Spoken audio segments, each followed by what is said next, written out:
sapa dulu nggak teman-teman media? Silahkan loh. Halo semuanya teman-teman media, terima kasih sudah hadir di gala premier Mendadak Dangdut kita ini. Terima kasih banyak atas semua supportnya.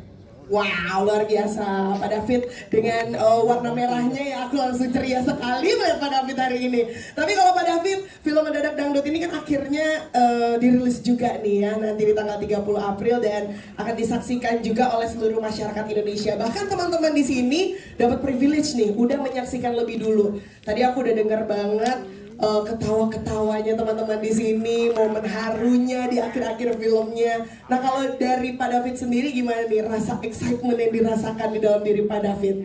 Boleh di-share dong ke kita semua di sini? Ini walaupun saya udah cukup lama di industri, tapi ini film layar lebar pertama saya. Jadi deg-degan sekali. Lagi mikir apalagi yang belum dikerjain ya. Apalagi yang kurang gitu, siapa yang belum diundang atau belum dibales. Tapi terlebih dari itu saya juga bersama-sama dengan Cinemark yang sudah 12 tahun tidak menghadirkan film layar lebar. Jadi ini film layar lebar kita kembali, film pertama kita kembali ke layar lebar, dan semoga kedepannya Cinemark juga bisa menyajikan film-film yang menarik, yang bisa menghibur dan membawa industri perfilman Indonesia menjadi lebih baik lagi juga ke depannya. Amin, amin, amin, amin. Tapi dengan comebacknya Cinemark nih, mungkin ada harapan tersendiri dari Pak David untuk Cinemark di kedepannya? Tentunya semoga banyak orang yang terhibur dan ingin nonton dan penontonnya banyak dan bisa banyak spin-off lagi yang bisa dilakukan ke depannya kalau dari obrolan-obrolan sebelumnya. Oke, tapi emang ada karya-karya menarik apa sih yang sudah disiapkan? Spill dikit kali Pak David. Tapi kalau misalnya untuk karya berikutnya, biarlah itu buat presscon yang lainnya aja. Oke. Kita fokus ke 30 April nonton Mendadak Dangdut di seluruh Indonesia. Yes. Pak David, thank you so much loh, udah hadir juga hari ini, dan sudah hadir juga ada Pak Indra Yudhistira. Hai. Halo. Pak Indra, ini luar biasa banget tuh. Tadi pas aku nonton aku bener-bener kayak ketawa, habis itu ada harunya, ketawa lagi. Dan aku dengar ketawanya bener-bener kita terbahak-bahak dan lepas banget ya. Karena kayak bercandaannya, kayak Anu itu kayak bercandaan setiap hari kita sebenarnya di rumah ya. Oke, tapi apa sih yang membuat Pak Indra sendiri begitu yakin nih dengan konsep dan juga cerita yang dihadirkan di film Mendadak Dangdut ini? Bahkan sebelumnya kan bentuknya masih ide, konsep, belum tahu nih kalau penyampaiannya ataupun acting dari teman-teman juga bisa menyampaikan pesan yang luar biasa seperti yang baru saja kita saksikan. Ya, pertama-tama terima kasih teman-teman wartawan, media yang sudah hadir hari ini. Ya, meskipun di luar hujan, mudah-mudahan ini jadi berkah buat kita semua. Amin. Nah, tadi saya sempat di samping dengerin reaksinya dan senang ya karena teman-teman tertawa gitu ya. Nah, memang pada awal kita ketemu, jadi saya sama Monty waktu itu lagi berpikir kita bikin film apa lagi ya. Jadi mungkin saya mau flashback sedikit teman-teman. Sebenarnya saya sama Monty bukan baru di industri film. Saya 20 tahun yang lalu pernah bikin film bareng Monty. Ya, dan yang sekarang adalah film 24 tahun ya. Ya ampun, aku belum lahir. Mungkin teman-teman media juga ada yang pernah mengikuti kita juga ya waktu itu ya. Saya lihat ada beberapa nama di sini. Nah, waktu itu ketemu, Mon, kita balik lagi yuk bikin film gitu. Nah, film apa yang akan jadi perdananya kita bikin gitu. Dan akhirnya kita putuskan adalah Mendadak Dangdut. Kenapa Mendadak Dangdut? Karena ada beberapa hal. Yang pertama, kalau teman-teman tadi nonton, mungkin ada yang relate juga ya sama story tentang ayah dan anak. Kebetulan saya punya anak cewek juga yang umurnya mirip-mirip gitu ya. Dan saya ngerasa bahwa masalah film tentang keluarga, film tentang ayah, hubungan ayah dan anak perempuannya itu sesuatu yang menarik yang bisa kita explore. Kedua, mungkin juga banyak di antara kita yang sebenarnya suka dangdut tapi yang mengakui suka dangdut gitu. Nah, jadi kita pikir bahwa ini soal benturan budaya, soal sebenarnya kita suka dangdut tapi kita nggak mengakui dangdut. Itu juga ramuan yang sangat menarik. Dan saya yakin Monty adalah salah satu orang yang jago meramu komedi. Makanya nggak heran tadi teman-teman ketawa ya, karena dari baca naskahnya itu udah ketawa gitu. Dan plus poinnya lagi adalah yang saya bersyukur ini teman-teman para pemain itu luar biasa ya mengeksplor. Contohnya yang Anya itu latihan nyanyi supaya dia bisa nyanyi dangdut gitu, dan latihan betul-betul luar biasa mau. Dan kalau nggak tahu, ini pendapat saya ngerasa Anya di sini aktingnya yang paling terbaik gitu, ngelihat skala apa ya. Saya nonton beberapa filmnya Anya, ini pendapat pribadi ya, saya merasa di sini Anya betul-betul all out gitu ya. Dia nyanyi, dia aktingnya juga ada peningkatan gitu ya. Dan yang lain-lain. Ada penampilan perdananya Adi Sudirja yang saya kira stealing scene di situ. Si pengusaha segala ada. Ini film perdananya Adi Sudirja dan I think dia stealing scene, banyak stealing scene. Dia berhasil banget. Kemudian tentu Wika ya, udah lama nggak main film, balik lagi juga. Perhatiin nggak tadi, actingnya tuh natural banget ya Wika waktu dia ngobrol sama Pak. Langsung banyak loh yang pengen jadi anaknya Mbak Wika loh, langsung biar diajak ke panggung. Natural karena emang beneran naksir Opi Kumis. Emang Mbak Wika nanya deh, emang segeli itu ya? Ya, dan masih banyak lagi, ada Nura juga ya. Nura kita lihat dia benar-benar explore ya aktingnya. Jadi saya ngerasa di film ini semua bagus banget. Putri, Patricia comeback juga ya. Tiba-tiba jadi polisi yang luar biasa aktingnya. Sada, kemudian Calvin Jeremy, dan itu. Jadi saya senang karena semuanya tuh all out gitu. Jadi saya merasa bahwa film ini harusnya mudah-mudahan menjadi semacam penawar juga, karena kemarin kita baru nonton film, dan ini kita bersyukur ya hari ini industri film Indonesia sekarang sedang menikmati hasilnya karena banyak film yang sukses dan kita sangat berbangga. Film Jumbo, film yang lain-lain ya, itu sukses semua. Jadi kalau kalian kemarin nonton film yang Mengaru Biru, terus nonton film yang serem-serem, hari ini kita nonton ketawa-ketawa ya, supaya pulang seneng, happy. Itu aja harapan saya. Iya, terima kasih banyak Pak Indra. Aku memang happy banget, aku lupa cicilan nonton ini. Tapi ada yang akan membuat kita happy juga loh. Kita akan sambut bersama-sama kehadiran dari Gene Simmons dari Kiss. Ya, kalau ada yang tahu band Kiss ya, ini ada Gene Simmons. Nggak tahu, tua banget mereka.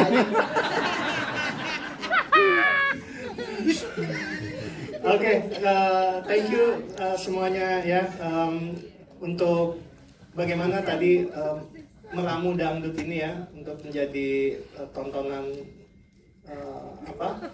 di sebuah film ya. Apa tadi sebagai iya, maksudnya developnya pasti sulit banget nih, karena kan musik dangdut sendiri udah identitas banget nih, ya. gitu. Ya pasti nggak sulit kalau buat kita yang benar-benar memang tumbuh kembang sama dangdut ya. Saya kan anak 90-an, kita boleh dibilang kita ini generasi analog. Kita tumbuh kembang sama Arafik, ya kan, sama Rhoma Irama dan sebagainya. Jadi kalau mau dibilang susah sih sebenarnya jujur enggak gitu. Karena ya kita sampai jadi remaja pun, sampai SMA pun kita sebenarnya masih dengerin dangdut. Nah, tantangannya sebetulnya adalah bagaimana bisa membuat dangdut relevan di segmen kota besar. Karena sebetulnya waktu tahun 2006 pun itu salah satu tantangan yang paling kita rasakan ya. Kalau teman-teman yang masih ingat, di tahun 2006 itu sebetulnya dikotomi antara musik dangdut itu sebagai musik non kota besar sama musik kota besar itu masih kental sekali, nggak kayak sekarang.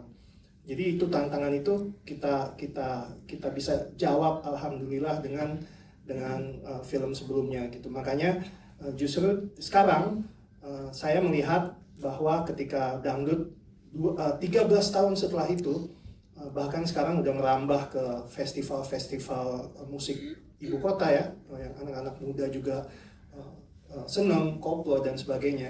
Justru ini adalah the perfect time untuk mendadak dangdut make a comeback. Karena saat ini menurut saya musik dangdut sudah bisa lebih diterima di lebih banyak kalangan dibanding dahulu.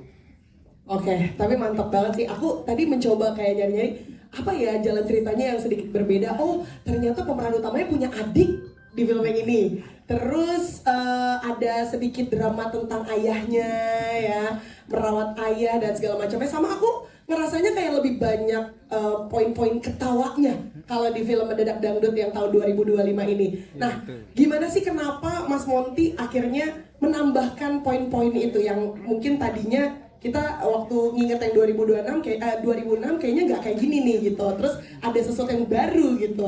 Kenapa akhirnya menambahkan poin itu, Mas Monty? Ya karena pertama dan utama ini bukan remake kan. Banyak yang bertanya gitu bahwa ini reborn kah, reboot kah, remake kah? Enggak, ini ceritanya baru aja, fresh. Makanya apa yang hadir di sini yang teman-teman lihat sebetulnya adalah ya bentuk dari sebuah film, sebuah cerita yang mengakomodasi dangdut di zaman ini gitu. Jadi benar-benar fresh gitu. Jadi kita nggak mencoba untuk mengulang yang sudah pernah ada. Tapi kalau kayak pendekatan yang membuat film ini relevan di tahun 2025 tuh apa sih yang Mas Monty lakuin? Satu hal yang menarik adalah yang tadi saya bilang itu kan, fenomena yang cukup mengejutkan terutama buat Gen X kayak saya ya. Kita ini generasi analog yang merasakan perpindahan analog ke digital, musik dangdut dari dangdut klasik ke dangdut koplo yang sekarang sampai ke dangdut EDM gitu. Kita merasakan fase-fase perubahan-perubahan itu. Anak 90-an salah satu generasi yang paling banyak geger budayanya. Jadi di film ini pun kita ingin penonton juga bisa masuk ke mindset, ke state of mind. Kenapa sih kita harus menikmati dangdut gitu? Kenapa kok dangdut tahun 2006, 2000-an awal bahkan 90-an untuk anak-anak muda kota besar nggak terlalu bunyi dibanding sekarang gitu. Jadi apa yang membuat dangdut sekarang bisa lebih diterima gitu? Itu yang kita coba arahkan di sini ya. Contoh kayak ada satu scene di mana Anya akhirnya benar-benar bisa menikmati dangdut gitu. Ya kan, ini dari titik yang dia bilang dia mending di penjara daripada denger dangdut, sampai akhirnya dia goyang sendiri. Natural lagi kan? Natural lagi, nggak bisa lemesin aja, jangan dilawan kan. Apa yang ada di otaknya gitu kok. Ya ternyata ketika semua ego dibuang, semua dindingnya runtuh. Runtuhnya karena apa ya? Bisa karena situasi, bisa karena suasana hati. Di scene itu hanya untuk pertama kalinya ngerasain menjadi orang yang tidak berdaya gitu, orang yang tidak punya apa-apa gitu. Nah, mindset itu ternyata yang membantu dia untuk bisa, oh gini dangdut ya. Saya mencoba menganalogikannya sama kayak kalau di luar negeri gitu ya, di Amerika kita mengenal musik blues. Nah, musik blues itu disinyalir nggak bisa dinikmatin kalau lu belum pernah ngerasain susahnya hidup. Ya, jadi emang lu harus ngerasain dulu hidupnya susah, baru bisa nikmatin blues. Nah, seperti itu dangdut yang mungkin kita coba tampilkan di sini ya, bahwa kalau pengalaman hidup anak-anak ini belum beragam, dia tidak akan bisa mencapai spektrum menikmati dangdut. Jadi memang harus bisa merasakan kehidupan dari berbagai sisi, atas, tengah, bawah. Oke, dan susah itu kan gak mesti harus tiba-tiba bangkrut gitu ya, tapi bisa dengan berbagai macam situasi yang ada di hidup ini ya. Betul, namanya susah kan nggak harus berarti finansial kan. Betul. Ya kayak di cerita ini hanya dia terjebak kasus pembunuhan. Ya itu susah juga. Iya. Punya kejebak di teman yang suka minjem cepet juga itu susah juga tuh kita tulis. Susah. Tapi Mas Monty kalau aku tadi nonton ya, kayaknya tuh banyak banget momen-momen konflik cerita yang disampaikannya tuh kayak bahasanya tuh dengan musik dangdut sendiri. Nah, meramunya gimana sih biar kita tuh kayak oh kok sama lagunya jadi relate juga dengan ceritanya gitu. Terus tiba-tiba kebawa lagi sama ceritanya, ada lagi lagu dangdut yang juga masuk nih gitu. Gimana sih Mas? Ngomong-ngomong soal dangdut, ada Rizal Maduma. Ini mantap banget astagfirullah. Waduh. Rizal Maduma. Maaf banyak show. Iya. Oh, ini siapa? Kirain saya deh. Udah duduk aja. Nggak apa-apa, kacamata keren banget. Mantap. Jadi di tahun 2006 dia cuma punya satu keyboard butut ya. Di tahun 2025 sekarang dia produser dangdut legendaris. Wih, masuk kayaknya digotong. Jangan sedih, kayak keranda. Gotong. Nggak boleh napak tanah. Oh, saking suci keren. Godfather. Lanjut, Mas Monty. Sampai di mana tadi? Sampai di Rizal Maduma punya keyboard satu. Sampai Citayam. Iya, pokoknya sampai tadi aku kan nanyanya soal musik itu kan disampaikan kayaknya konflik Oh, tuh iya. masuk gitu dengan Nah, musik-musiknya. Betul. Kita kebetulan dibantu, kita punya sahabat dan partner untuk dari sisi musik ya. Kita menggandeng HP musik, HP record yang dikepalai oleh Pak Didi. Mungkin kalau teman-teman yang paham ya di dunia musik dangdut, ini nama yang sudah tidak asing. Pak Didi di HP musik itu punya, kalau terakhir saya dengar tuh ada sekitar 5.000-6.000 katalog lagu dangdut. Paling banyak lagu-lagunya Rhoma Irama dan Rita Sugiarto. Ya. Nah, jadi kita dibantu sama beliau. Kita dikasih katalog musik dangdut ada sekitar 5 buku tebal gitu. Nih, lu pilih. Ini semua lagu ada di gua. Ya, jadi itu ya kenapa akhirnya kita bisa memilih beberapa lagu yang sesuai dengan scene. Wow, luar biasa. Jadi emang kayaknya setiap apapun hal yang terjadi di hidup kita sebenarnya ada di salah satu lagu dari 5.000 lagu itu ya. Iya, pasti ada. Sebenarnya tinggal cari aja ya Mas Iya. ya. Keren. Tapi terakhir buat Mas Monty, aku penasaran, apa sih yang membuat Mendadak Dangdut ini spesial dibandingkan sama karya-karyanya Mas Monty yang sebelumnya? Dari tadi. Ini personal banget jawabannya. Memang di tahun 2006 itu Mendadak Dangdut buat saya pribadi adalah sebuah pembuktian juga sih. Saya pertama kali keluar dari kantor sebelumnya, jadi benar-benar mengadu nasib sebagai karyawan freelance di luar, dari yang tadinya karyawan kantoran ya, sekarang jadi freelance. Dan di awal itu, di tengah semua ketidakpastian, di tengah semua ketakutan, ini besok makan apa nih, udah nggak ada gaji gitu kan. Mendadak Dangdut ada di situ, jadi buat saya emang ini secara personal sangat sentimental sekali cerita ini. Wah, tepuk tangan dong buat Mas Monty, terima kasih banyak, luar biasa. Nah, kita lanjut, kalau tadi udah ada jajaran filmmaker, sekarang kita ke cast-castnya nih. Kita mulai dari siapa dulu ya? Dari Sada dulu. Hai, Sada Halo. Triyuda. Halo. Kamu jahat ternyata ya. Aku Masa gak sih? nyangka, Mas. aku sebel sama kamu ngejebak Naya. Sada, Yes. kalau dari Sada sendiri ada nggak sih perbedaan apa yang kamu perankan di sini jadi Thomas dengan apa yang pernah kamu perankan di acting kamu sebelumnya, dan apa yang membuat kamu kayak wah beda nih gitu? Yang paling jelas sih aku sebelumnya belum pernah meranin peran antagonis, peran jahat. Tapi kamu emang muka kamu baik banget sih Mas. Aduh makasih. Maaf, ya bersuami. Jadi ini pertama kali dikasih kesempatan untuk meranin karakter Thomas ini yang sebenarnya agak tricky nih. Jadi waktu pertama kali aku coba baca mendalami ke karakter Thomas ini, aku ngeliatnya sebenarnya nggak jahat, cuman punya perspektif yang agak berbeda aja dengan orang pada umumnya gitu. Jadi lebih ke psychologicalnya aja yang berbeda gitu. Jadi kalau misalnya aku ngebayanginnya gini ya, kalau misalnya teman-teman semua ketemu orang yang seperti Thomas dan tanpa mengenali Thomas secara dalam gitu ya, secara dekat, itu ngeliatnya ya kayak orang biasa aja. Gitu ya kan, kayak seorang manajer atau produser musik biasa gitu, friendly dan segala macam gitu. Tapi mindsetnya dia yang ada di dalam kepala dia itu sangat berbeda gitu dengan orang pada umumnya gitu. Jadi dan itu yang menurut aku menjadi tantangan yang cukup berharga buat aku. Apalagi Thomas ini juga jadi peran utama buat aku sebagai antagonis. Wow, dan sampai sekarang aku ngeliat Sada aja bawaannya pengen nelfon BNN gitu ya. Jangan dong. Saking mendalami banget gitu perannya di sini gitu ya. Oke, terima kasih banyak Sama-sama, Sada. terima kasih.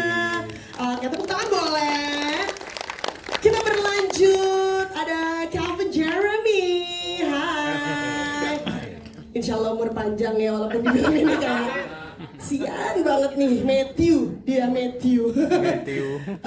Pemeran Zul ya. Iya. Halo Calvin, aku kan kalau mengikuti karirnya Calvin Jeremy gitu ya. Sebelumnya kan filmnya horor nih. Terus kalau sekarang meninggal tapi nggak gentayangan ya. Bedanya. Nah, awal mulanya banget nih dapat peran ini. Gimana ceritanya? Terus apa yang membuatnya tuh spesial sampai seorang Calvin Jeremy? Oke deh, mau jadi Zul nih. Gitu. Yang pastinya saya bersyukur sekali karena bisa terlibat dalam satu film salah satu yang legendaris di Indonesia. Sekali lagi tepuk tangan dong buat Pak Monty dan juga Pak David yang sudah merilis Mendadak Dangdut gitu ya. Jadi buat saya nggak pikir dua kali lagi untuk bisa terlibat di film Mendadak Dangdut gitu. Dan menarik juga sih karena ternyata menjadi peran mati tuh cukup sulit ya. Justru lebih sulit loh dibanding ada dialog. Kan, soalnya nggak boleh napas kan, connect turun hidup ya kan? Itu saya 3 jam kita Terlentang karena- gitu? Iya terlentang. Karena kalau saya misalnya duduk nanti nggak continuity kan. Oh, iya, Kasihan. Orang artnya nanti harus berdarah lagi. Dia bilang yaudah di sini aja. Jadi ya selama terlentang itu Pak Monty lewat mau minum nggak Pak. Aman Pak gitu 2-3 jam gitu ya.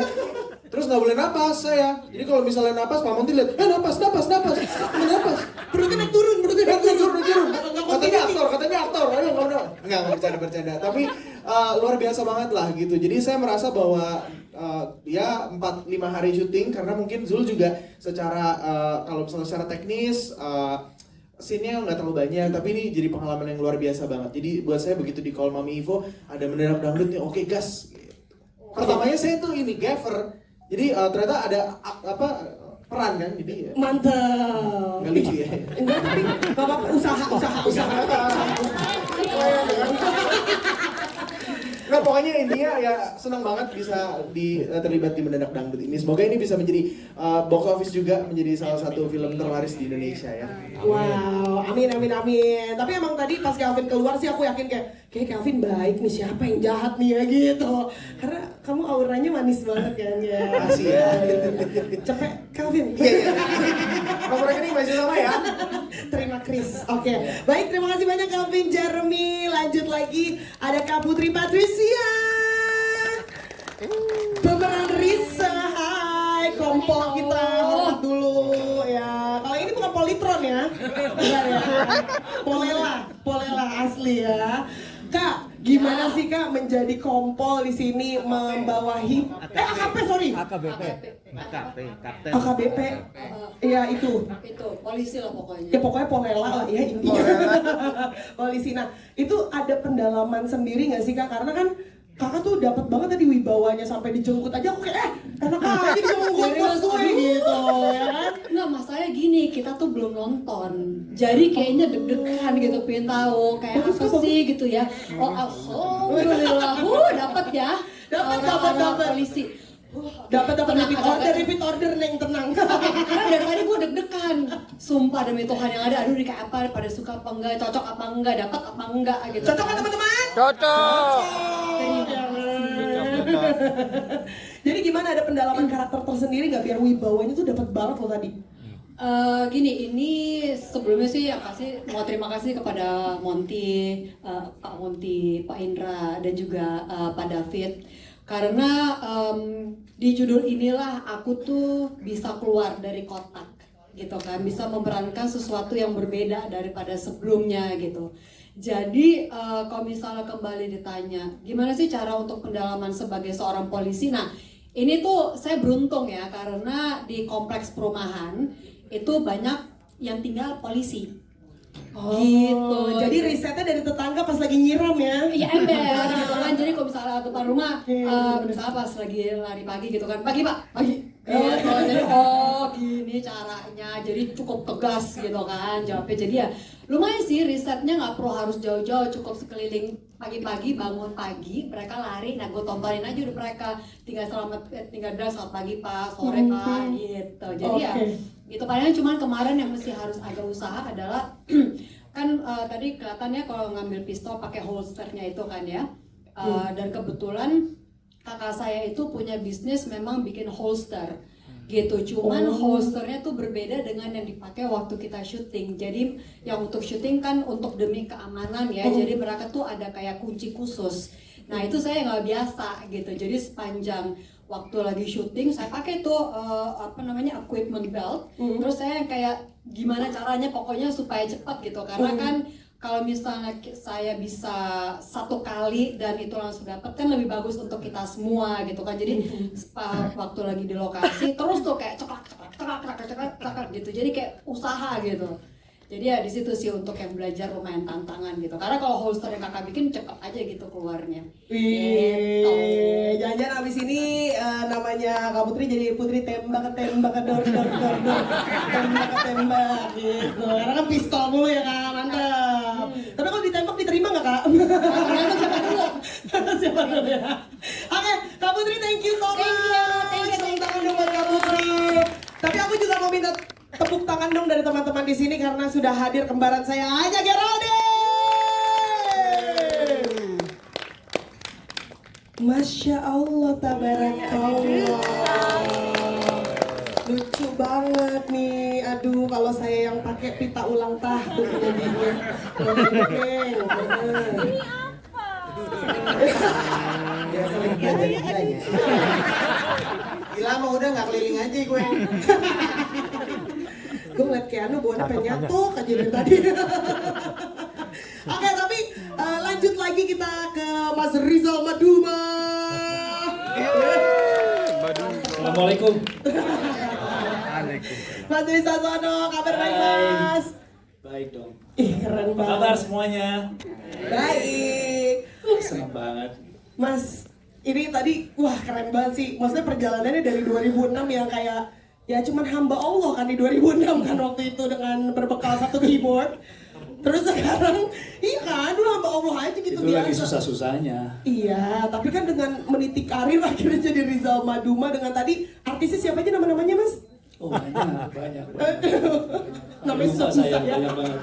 Iya, tapi gimana nih Mas maksudnya dengan pengembangan karakter yang dari sebelumnya menjadi Rizal Maduma yang sekarang gitu, ada nggak riset-riset yang dilakuin mungkin jadi flashback dulu mengenang lagu-lagu dangdut zaman dulu misalnya, atau kayak mengikuti tahun ke tahun perkembangan dangdut seperti apa atau gimana Mas? Terang gelap bukan dulu. Gue juga tadi mau tanya gue sih sebenarnya cuma kan enak kan lebih tua kan. 19 tahun loh. Dari 2006 ke 2025 ya Pak Mon. Dulu tuh sampai sekarang tuh nafas dan darah tuh dangdut gue udah mengalir sebetulnya. Jadi udah nggak perlu calling lagi. Ya itu film pertamaku dulu. Pertama kali dari nol, dari nggak ngerti apa-apa sampai terus lanjut terus film-filmnya Pak Monty terus jalan gitu. Jadi apa ya bisa dibilang Cinemark, Pak Monty dulu apa dulu ya dulu sama Rudy. Reload itu sangat berjasa untuk hidup saya sampai sekarang. Kalau nggak ada mereka mungkin saya nggak bisa seperti sekarang. Khususnya Pak Monty. Apa ya, kayak sudah bener-bener saya itu sudah tahu Monty maunya seperti apa gitu. Jadi kalau saat kita kolaborasi bersama tuh udah dari jauh lihat-lihatan mata aja udah tahu, oh Monty gak suka. Oh, nanti gue gak kasih indikasi yang lain gitu. Tapi perjalanannya Rizal selama 19 tahun, dari dia seorang pemain keyboard tunggal sampai sekarang dia menjadi seorang produser ternama yang namanya tuh bagaikan seorang dewa gitu. Itu nggak tahu kan orang kemana dia sampai tiba-tiba begitu. Baru saya mau ngomong. Wah, nanti ada spin off-nya nih. Oh, iya. Sepertinya dia bertapa di goa. sampai makanya sampai apa ya, saat dia apa nongol aja itu digotong sama orang-orang gitu kan, dia luka namanya gitu kan, ya seperti apa ya, malaikat yang turun ke bumi gitu loh. Jadi sebegitunya apa ya Rizal gitu, yang dia bisa membawa Naya juga namanya menjadi bersinar di dunia dangdut gitu. Jadi dia tangannya dingin melahirkan penyanyi dangdut terkenal gitu. Dan namanya harus unik, kayak Yaya Adudu. Iya. Ya pasti dulu ada juga Iis Maduma kan. Iya. Gitu. Dia ciptakan itu Iis Maduma, makanya sekarang terkenal dengan lagunya Jablay, terus akhirnya sekarang dia menjadi Rizal Maduma. Kalau dulu namanya masih Rizal Saleh Al-Katiri. Itu namanya dia dulu, sekarang jadi Rizal Maduma, keren sih. Tapi apa sih yang paling menarik gitu di film ini yang menurut Mas sendiri membawa karakter Rizal Maduma jadi lebih beda? Apa? Part apanya tuh? Pokoknya part buculnya dia semuanya keren di sini. Digotong Dibikin sih, keren Bes. sama Monty. Digotong, Iya, Bes. datangnya aja, in frame-nya aja udah digotong begitu, udah. Wah, itu scene kalau diambil di take out nggak asik gitu, Mon. Itu harus ada namanya. Iya. Harus digotong ya. Oke, nanti kayaknya datang gala digotong juga nih Mas. Oke, ini bagus tuh. Yang gotong siapa ya? Makasih banyak Mas. Terima kasih. Sana luar biasa. Oke, kita lanjut lagi ke ini dia. Kenapa bintik-bintik muka? Oh, glitter. Ada Yatno ini, ada Sudirja. Enggak kirain belet. Ini kebagus-bagus kayak gini kok bilang bela itu mana? Iya, aja lo. Makanya kan gue cium dulu. Enggak, tadi lu duduk berdiri di sini ngeliatin apa? Enggak, bintik-bintik itu kenapa kayak tahun baru.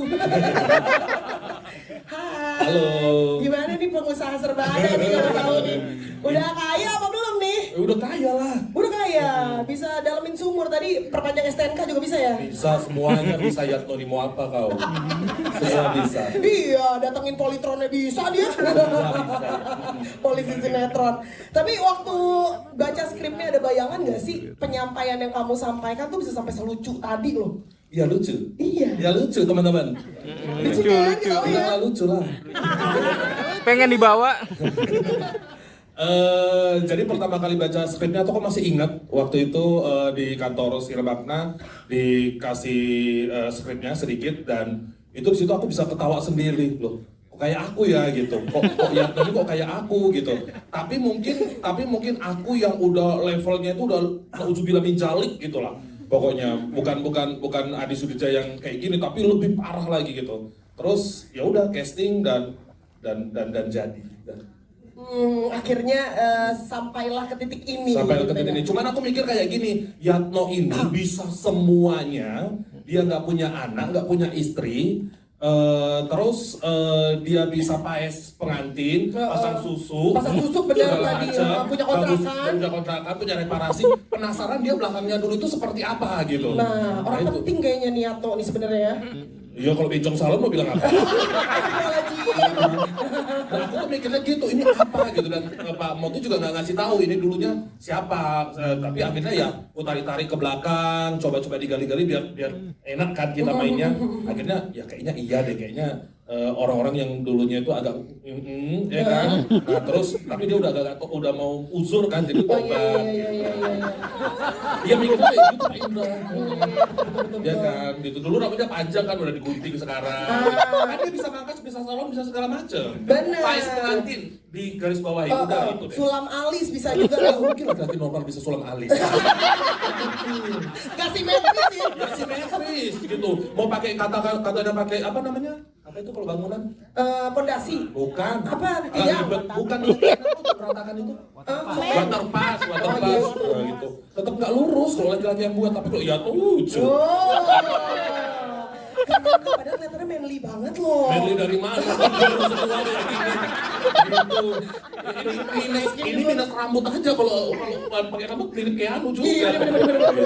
Ada wignya harusnya hari ini. Iya lagi, bertanya lagi. Enggak, udah selesai. Oh iya lagi. Kenapa sih? Ya udah harapan untuk film dulu.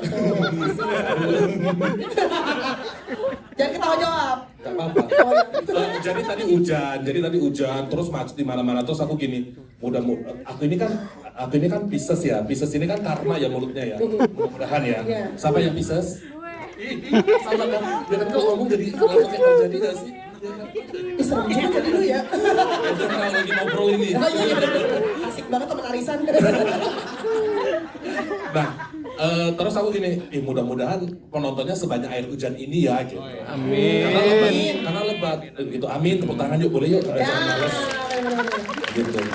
Ya gitu itu harapannya kayak gitu. Karena memang benar kata Pak siapa tadi yang ngomong? Bapak Indra. Orang udah horor, udah segala macam. Pak David tolong kayak orang udah horor, udah anak-anak, tiba-tiba ini ada komedi, Keanu lucu banget kan. Betul banget. Memang harus box office. Keren. Amin. Terima kasih banyak Besti. Nggak ada lagi. Udah. Kita baru skripsi kok banyak banget pertanyaannya. Ya udah lanjut. Iya. Ada Kak Wika. Tapi sebenarnya aku castingnya sebagai nelayan loh.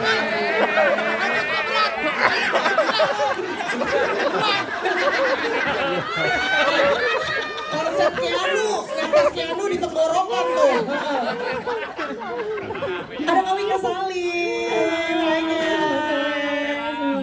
Kak Wika tadi aku sedih banget loh, bener-bener kayak perjuangannya berasa banget gitu, kayak ya Allah aku pengen bantuin nih kalau misalnya bener-bener ada nih di hidup ini si Tata. Cuman ada nggak persamaan dari perjuangannya Tata sebagai seorang penyanyi dangdut sama yang Kak Wika rasakan perjuangan menjadi seorang penyanyi dangdut di dunia nyata? Sebenarnya beda tipis emang aku sama Tata. Kalau Tata kan berjuang buat anak, kalau aku berjuang untuk keluarga, karena memang kebetulan aku juga tulang punggung keluarga gitu. Jadi sama banget Kak, sama banget. Pegel makanya. Kerja mulu masuk angin gue. Jadi ngelihat perjuangannya Tata tuh kayak ngelihat perjuangannya aku juga. Makanya waktu pas juga aku baca skrip, terus ngelihat ceritanya Tata, perjuangannya untuk anaknya gitu. Jadi kayak gue nih gitu, cuma bedanya itu buat anak, kalau gue buat keluarga gitu. Jadi kayak berasanya lagi ngejalanin diri sendiri gitu.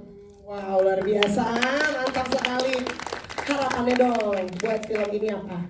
Harapannya pasti ya buat film Mendadak Dangdut ini jadi salah satu film juga yang bikin penontonnya susah lupa gitu. Karena emang apalagi juga aku lihat Anya gitu yang memang nggak dangdut banget gitu, terus tiba-tiba kayak aku kan juga ada scene yang bareng sama Ana, jaksel banget, ada scene yang bareng sama Anya, jadi ngeliat Anya tuh kayak ih ini bukan Anya banget gitu. Dan ngeliat teman-teman yang lain juga yang ada scene bareng sama aku ngeliat semuanya tuh kayak emang mereka memerankannya tuh bukan kayak lagi acting. Jadi kayak harapan aku semoga dengan teman-teman semua nonton film ini juga bisa jadi, karena di sini juga banyak cerita yang bisa diambil menurut aku, bisa juga jadi pelajaran buat kita, terus juga bisa jadi salah satu film yang nggak akan pernah teman-teman lupa, karena memang di sini semua pemainnya total, semua kru bahkan juga semua pokoknya terlibat di film ini semuanya benar-benar totalnya lebih dari 1000%. Semoga bisa juga sampai ke teman-teman semua. Amin. Kalau yang di ruangan ini kayaknya emang udah sampai, karena mereka ketawa-tawa terbahak-bahak, ikut terharu juga. Oke, sekarang beralih ke adikku Nerada Tahu ya. Kan aku nanya, kenapa sih? Suka dia loh. Hai Nerada Tahu. Kamu berperan sebagai Lola. Kalau misalnya tadi aku lihat kan Lola ini benar-benar sama ayahnya, sama kakaknya, sama ayahnya, sama kakaknya. Berarti kan selama proses syuting harus membangun chemistry dong sama lawan mainnya. Nah, kamu sendiri mendalami karakter sampai mendapatkan chemistry dengan orang-orang terdekat kamu di film tersebut, gimana sih prosesnya?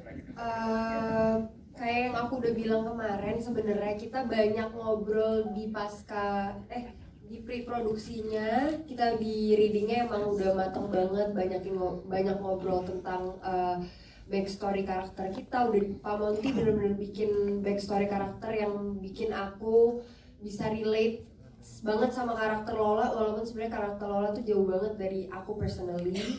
Dan misalnya kakak sama ayah juga lawan main yang sangat membantu aku, dan mudah banget sih dapet chemistry sama mereka. Sat langsung, maksudnya waktu syuting aku udah langsung ngerasa kalau kayak sayang dan mau ngejagain mereka berdua tuh rasanya ada banget gitu sih.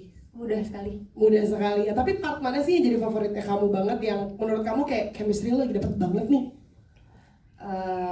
Sebenarnya ini agak-agak cerita aja sih ya. Waktu scene, ingat gak sih kalian scene yang naik mobil kita baru nyampe Singalaya? Kan itu aku gak bisa nyetir ya. Aku tuh gak bisa nyetir. Bohong. Tapi bener aku yang dorong di belakang kan? Udah dorong kayak ada 5 anak kart gitu dorong mobil itu. Jadi didorong mobilnya aku nyetir. Ini anak orang ada nih pasti gak bisa nyetir. Orang ada nih pasti. Bukan naik motor. Iya bener-bener.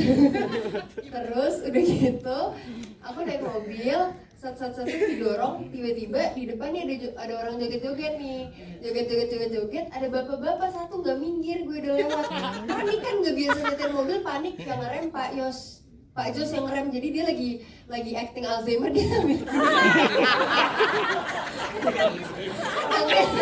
Luar biasa banget ya. Iya. Totalitas. Setiap scene naik mobil itu selalu memorable banget sih buat aku, jadi aku kebayang kayak ada scene lagi yang di pinggir kali, di pinggir laut, scene-nya terus aku mikir, aduh bawa Pak Jo semuanya Geraldine kalau nyemplung gak lucu banget, sumpah. Gitu mungkin ya. Iya. Jadi kalau ada hadiah yang terbaik untuk seorang Nura Datau adalah kursus nyetir. Udah bisa sekarang. Oh, udah bisa. Habis itu langsung bisa nyetir. Wih, keren. Udah punya SIM. Udah punya dong, langsung bikin seminggu. Iya. Termotivasi. Bikinnya sama Yatno gitu. Punya order lagi dia denger. Iya, STNK gue mati nih boleh? Bisa. Oke, terima kasih banyak Nura Datau. Kita kasih tepuk tangan dong. Tuh, kudu ngobrol lagi sama yang ini. Apa lo? Kenapa sih orang itu ngomong dalam hati? Mau kedengeran? Kedengeran. Oh iya, bener pakai. Keanu Angelo. Keren banget pemeran Wawan. Sehat Wan. Iya sehat Wan. Keyboard dipencet mulu Wan. Nih mendadak dangdut kolaborasi kamu bukan yang pertama dengan Mas Monty ya ternyata ya. Kedua ya. Pokoknya tiap premier kita kayaknya kalau gila ya Pak. Emang begitu lu dibayar buat begini. Gue pas didandanin pas rambut gue dipasang kayak gini. Kayak gue udah gila ya. Main gue obesitas aja malas keliling tau. Tapi gimana nih, ini kan bukan pertama kali dong kerja sama Mas Monty. Kedua ya kalau nggak salah, film kedua ya? Kedua. Nah ini kan genrenya berbeda nih sama film sebelumnya. Gimana ceritanya nih? Apa yang bikin berbeda? Walaupun udah 2 kali tapi ini tetap pengalaman yang berbeda banget sih. Karena yang pertama kan nggak Sinya gimana sih sinya? Sekali lagi boleh kasih sinya nih. Karena yang pertama nggak pakai skrip. Terus semua adegan tuh one take. Jadi mau lu insert kayak, mau lu deg-degan kayak kata Moti udah kayak gitu. Kalau ini ada skrip, gue apal-apalin, ntar nyampe sono sama ayah gue, Babe Opi, dia panjang banget improvisasinya gue sampai telenge-lenge gue ngikutin nih. Karena gue suka jagain skrip juga. Iya, tapi kalau pas kamu sama tadi sama Naya tuh berdua kan ada momennya yang kayak bercanda. Terus Naya aja kayak ketawa, itu beneran gak sih? Ketawa Itu beneran sih Anya? selesai. Itu adegannya kalau di skrip, Babe gue pergi, cabut, inget gak lupa deh? Ingat, galak banget. Itu cabut, udah selesai. Cuman kita duduk-duduk, anjing gak digagal nih. Nah, oh itu tuh gitu? Iya. Nah di film pertama tuh gue belajar kan sama Pak Monty. Pak Monty aktor tuh ngapain sih? Yang bener ngapain kata Pak Monty? Kalau gue belum bilang cut, lu harus percaya itu adegannya dan dunianya tuh masih di situ. Ya gue lanjutin adegannya. Udah lu jangan gini-gini. Sumpah itu kita ketawa banget ya? Parah. Lu ketawa, gue juga ketawa. Jangan ketawa, parah banget itu, nahan tapi nggak bisa. Iya. Udah. Oh udah, gue kira ada lanjutannya. Ya begitu. Lanjutin. Tapi gue modar. Tapi itu kan pasti nggak dilupain dong scene-scene itu. Tapi ada scene lainnya nggak yang benar memorable banget? Adegan gue mah nggak ada yang gue lupain. Lu nonton nggak? Gue di mobil. Gue di itu lucu banget lagi. Apa namanya? Apa namanya? Danau tuh itu. Diana siapa sih Diana? Gitu kan? Diana tuh benci banget sama Diana. Yang di apa sih namanya? Bukan bakau ya? Iya, mangrove. Gue tergenang di mangrove. Mimpi apaan gue? Duyung. Boleh dong dikibas rambutnya sekali aja dikibas mulu kan maju rambutnya. Pala gue udah kayak salah bantal tuh.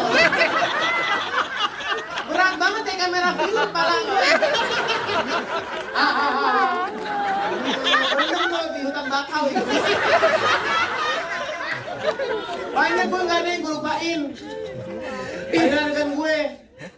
Ini kalau ngomong-ngomong outfit gue bilang ke stylist gue kayak gini. Saya mau kayak Anya Manura ya, pakai ketek bolong gitu. Pas udah jadi tadi gue lihat, jepret ketek gue, hitam banget. Untung rambut gue setengah meter kan juga. Udah mau dipinta setengah meter. Udah gitu sepatu gue segini tingginya. Jadi kayak orang pengen beol gue. Itu biasanya juga ngomong. Nura sama Anya kayak gini gue kayak gini. Terus gue janjian namanya Menura nih gue benci banget ya. Sama nih orang kampung dua. Ntar lu pada gimana? Kita dangdut-dangdutan ya temanya. Gue bikin lah nih baju dangdut-dangdut. Udah kayak Miss Universe berdua. Anak jelek, anak lo jelek. Iya kan? Biasanya hanya Menura main gue garuk, gue bidotin.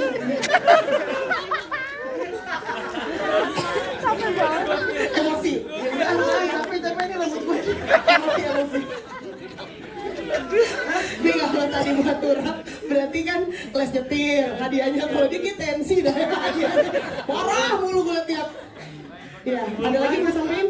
Nggak ada yang mau nyampein, lu mau nanya udah apa belum nih? Tapi tadi gue seneng sama kata-kata lu, temen mendakjal sama setan. Iya, kalau nggak ada ajal hantu aja ini. Masya Allah. Terakhir dong harapannya dong buat film ini. Dengan actingnya Keanu yang luar biasa loh, actingnya loh. Itu biasa aja. Nggak apa-apa biar rate naik. Semoga film ini. Jadi kalau harapan gue orang pada nonton terhibur. Kalau udah terhibur gue cerita lagi ke orang. Dan lu bener-bener pecah di perut. Ngerti nggak? Ngerti? Udah makasih deh. Makasih ya. Keanu, keren banget Keanu. Keyboard nggak ini keyboard? Udah deh keyboard Keyboard komputer tapi. Buat ngetik. Ada Anya Geraldine.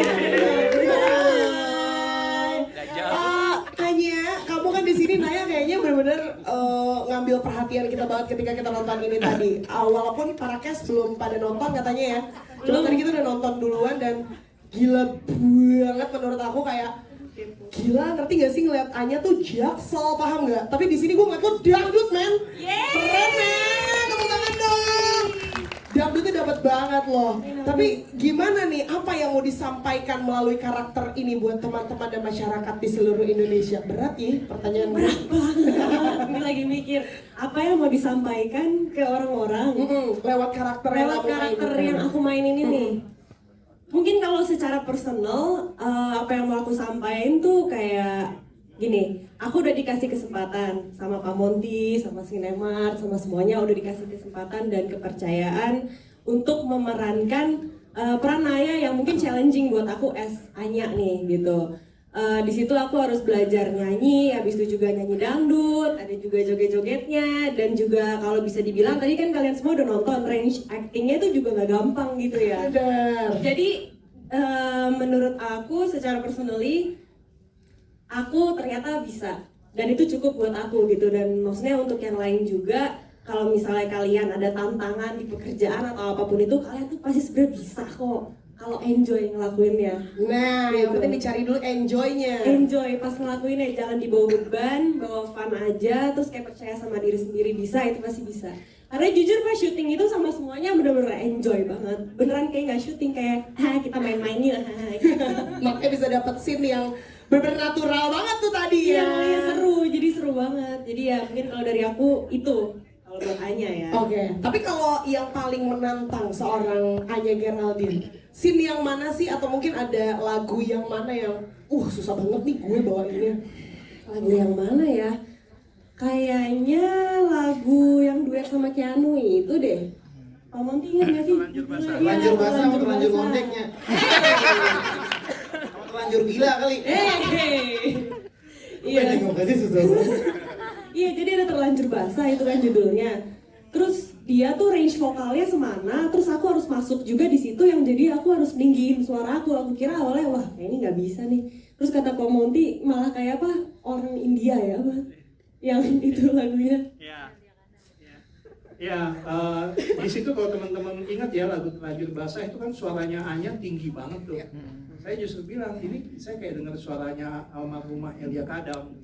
Terutama kalau masih ada yang ingat ya, itu suaranya kan yang tinggi, melengking dan khas banget. Jadi oke, saya pas dengar pertama kali, wah ini sih jadi nih. Masya Allah.